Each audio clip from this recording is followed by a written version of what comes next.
মইনাকালি যে অকল কি হ'ব, আপোনালোকৰ খবৰ নিশ্চয় ভাল। আশা কৰোঁ আপোনালোক সকলোৱে ভালে আছে। আৰু আজি পিছে ঘৰলৈ বুলি ওলাম, মানে কি যিহেতু বহুত দিন আছোঁ সেইকাৰণে। আৰু এইফালে মাহী চাহ লৈ আহিলে, প্ৰথমে চাহখিনি খাই লৈ তাৰপিছত আকৌ ভাত খালোঁ। আৰু যিহেতু যাব লাগিব সেইকাৰণে ভাত চাত জলদি খাই ল'লোঁ।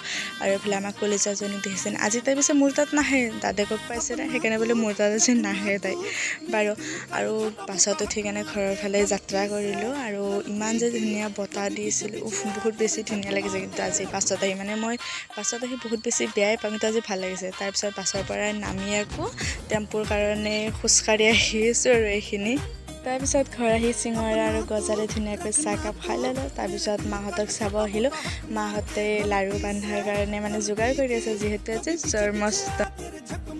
ঘৰত কোনোবা আছেনে? মই এজনী ছোৱালীৰ কাৰণে আহিছিলোঁ।